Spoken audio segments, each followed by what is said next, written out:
Hello everybody, it's Brian here. I thought I would interject a video in the Crazy series, 200 favorite Canadian songs of all time, and I'll get back to random records next week. So, as I said many times, this is kind of a stupid thing to do, and because it's stupid, I thought I would do it. So, now if this is the first time you have seen one of these videos, there will be 20 in total because I'm doing 10 songs per video. This is part 6. I'm only choosing one song per artist, and I've said before that that's because otherwise I'd end up with 20 songs from Rush, which doesn't really make a lot of sense. So one song per artist. The other parameter is that I have to own the song. Could be on CD or vinyl, could be on a compilation, either a CD or a vinyl compilation. So I have to have it in some format for it to make the list. And as I think I've alluded to in the past, the songs down at the bottom here, even in the last 100, they're sort of fluid.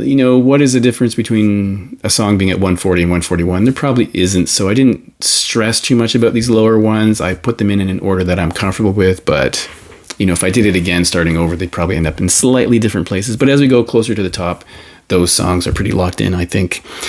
Now, in the past, I've also mentioned people who are not on this list. So I'll give you a few names. And the reason they're not on the list is either because I don't like them, or it could be because I don't own the album.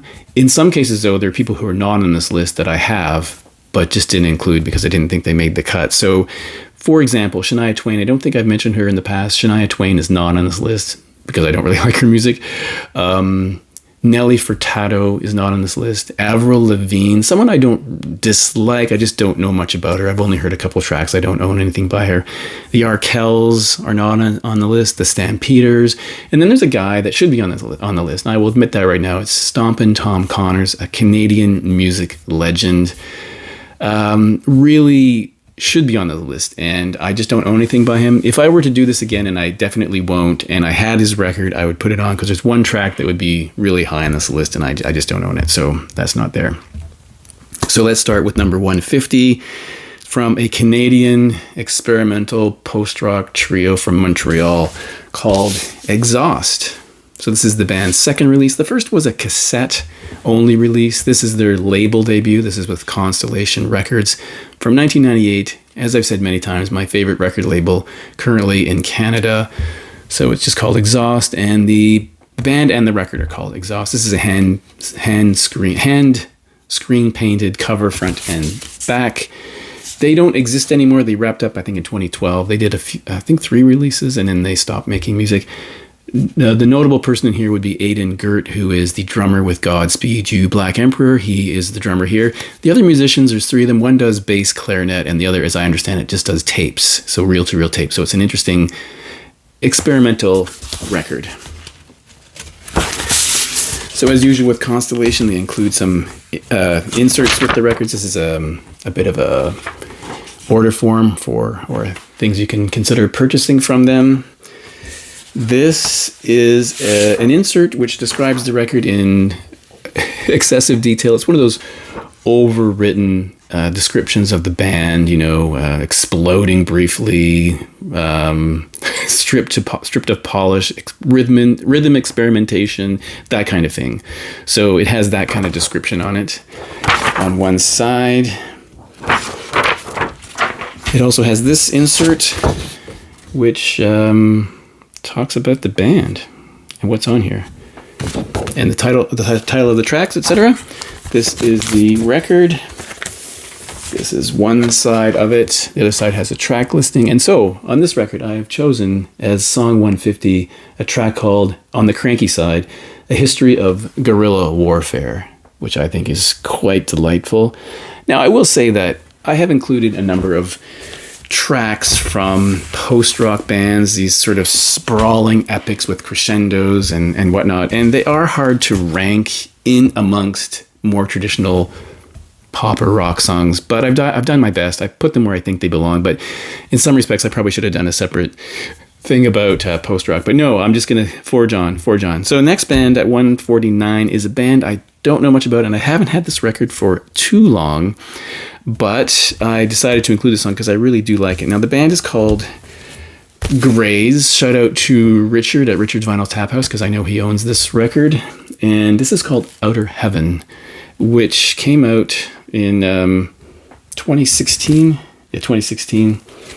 Here's your typical, it's Canada when you see Canada and Factor on the back of your record.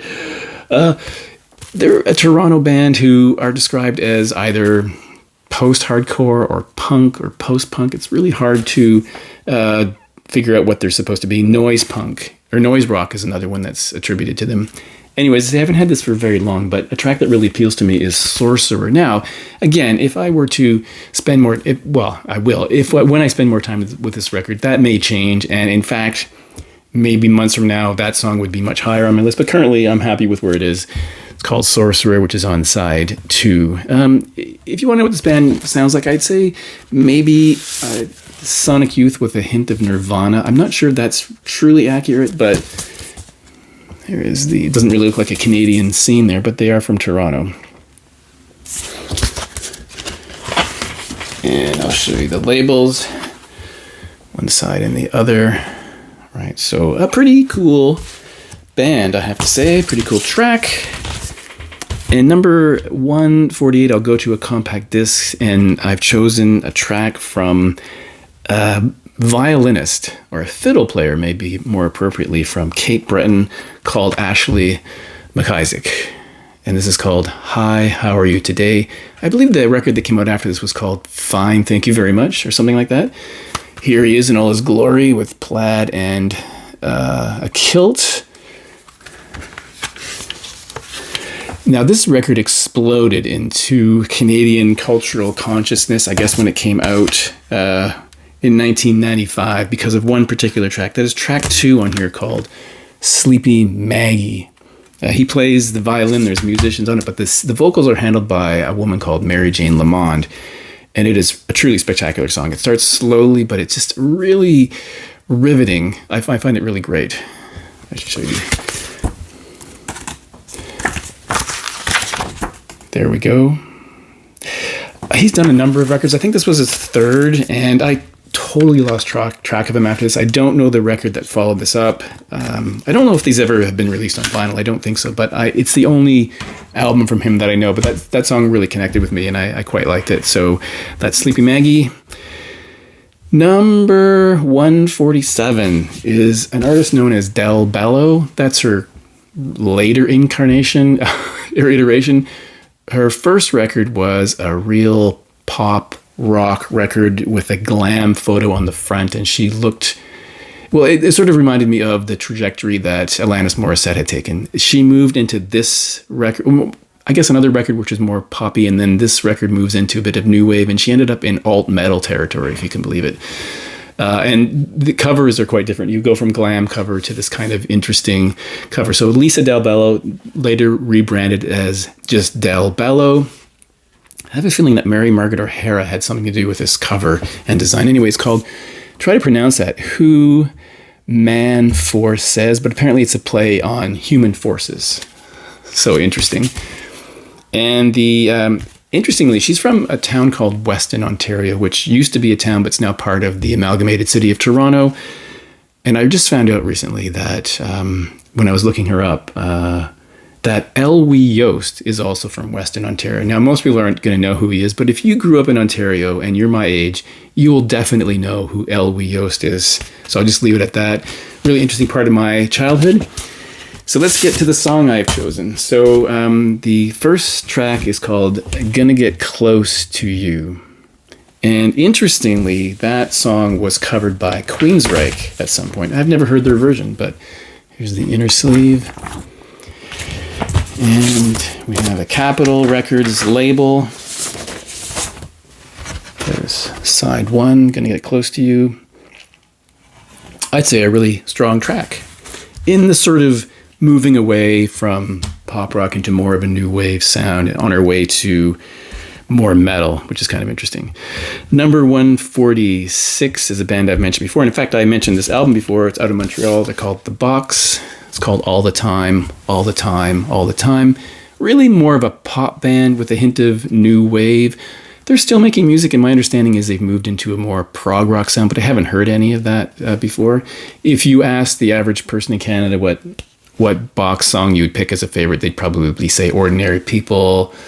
Maybe that would be the one they choose, or possibly Closer Together, or maybe even the track L'Affaire du Montier, which I've mentioned before, which is a pretty cool track. But I'm choosing My Dreams of You, which is the second track on side 2. This was from 1985, their second record. I did see this band in concert in my undergrad, and my friend Pete, who I just recently mentioned again, after the concert went to talk to, I think, the singer or the guitarist, I'm not sure who he talked to, and said, when are you going to put your music out on compact disc? And the member of the Bach said, I can't even afford a compact disc player.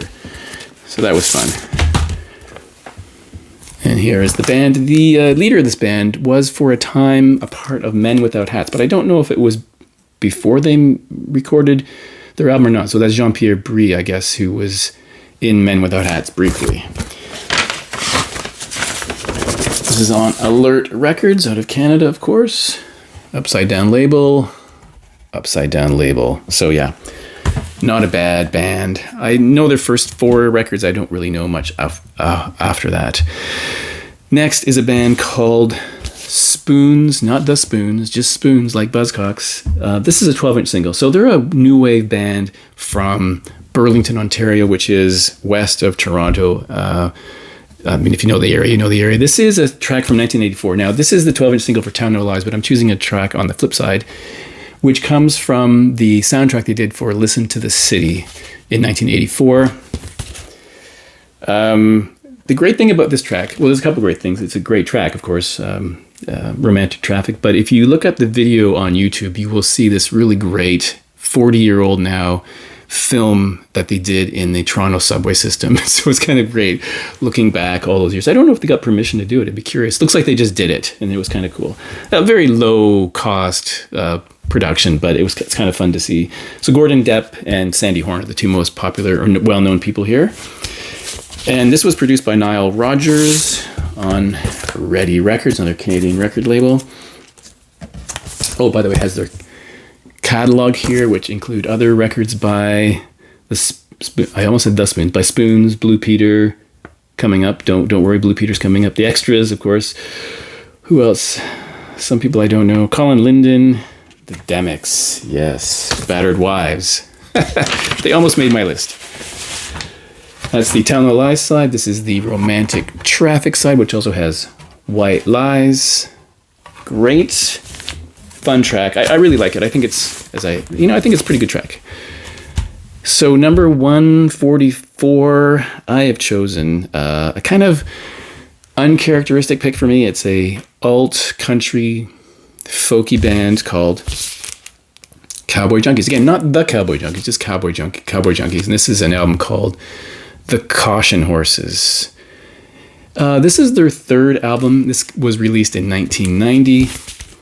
I don't think the first record got a lot of attention, but the second record, Trinity Sessions, really got a lot of publicity. It was recorded in a small church called Trinity, and it had a very immediate feel to it, a very present sound. I think it was really great.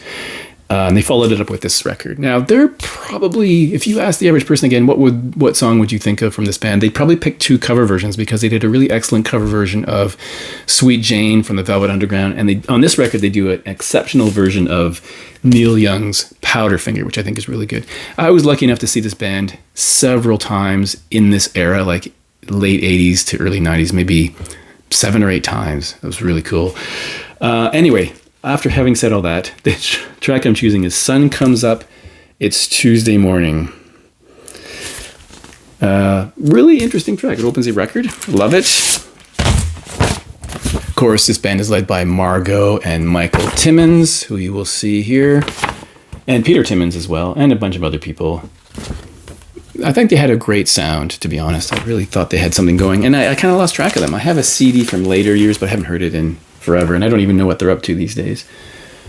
This RCA label. So yeah, pretty fine band, well-known Canadian band. I'm sure you know them. 144, 143. I've had to resort to a compilation LP called Just West of Something Big. This is the CFRU FM compilation album from 1987. CFRU was, or maybe still is, the radio station at the University of Guelph. And if you're wondering what just west of something big means, well, I think it means just west of Toronto, because Guelph is like an hour and 15 minutes west of Toronto. And here's a map even to prove it. You've got Toronto, you got Guelph, and then you've got London. And there is a bit of a description of what's going on here, but this is a compilation of Guelph bands. And it's divided into the right nostril and the left nostril instead of side A and side B. And here's the compass to prove they're just west of there. So a very interesting record. So what does it say? University of Guelph Radio, Radio Griffin Inc., 1987. It's got their address. Guelph's little station that defies the peaceful coexistence of and indifference. And difference brings you a debut LP of local cries and foreign whispers. Whatever, it goes on. Anyway, having said all that, the track I'm choosing is from, and there are a lot of great tracks on here, is a band called Maggot Fodder. It's second last track on the right nostril side, and the track is called Down and Under. Here's the inner sleeve. And in here it talks about somewhere, Not for the Weak-Kneed or Maggot Fodder, one of Guelph's busiest bands. They released a cassette, I believe it was a cassette with 4 tracks. I actually have a feeling that I saw that it was going to be reissued on vinyl, but I'm not sure. Anyway, there's the right nostril side and the left nostril side. I guess if you're going to put a genre on them, it'd probably be punk, maybe with a hint of industrial, something like that. I think they were once described as, punk or industrial probably is the best description, but probably more punk, I would say. So number 1, that was 143. Number 142, I'm going to go back to this compact disc I showed in a previous video. This is called A Canadian Alternative. There were 2 sequels to this. One was called A Canadian Alternative 92, and one was A Canadian Alternative Volume 3. This is the first of the 3, with the Fathers of Confederation playing musical instruments, which is kind of a fun image. If you know this from the Charlottetown Conference, I'm sure you know it. Anyway, this is a compilation of really interesting tracks out of Canada, and the track I'm going with is the second last track on the album, called Piece of Cake, by a singer called Eva Everything, which you probably don't have a hope of seeing there. This is the CD. Now I don't know much about her, because when you search her on the internet, it doesn't really say much. It doesn't tell you what her real name is. I can't imagine her real name is Eva Everything.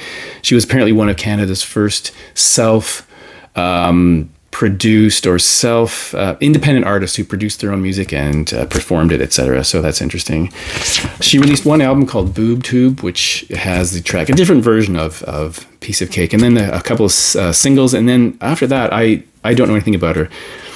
I occasionally look for that record, the Boob Tube, and I can never find it. So there is a description here of the recording of this, about transferring the original 8 tracks to 16 and added layers of vocals, etc. So that's a bit of a description here. But I always thought it was a really interesting track, and it did get some radio play on the station I was listening to. This got water damage somehow, I don't know.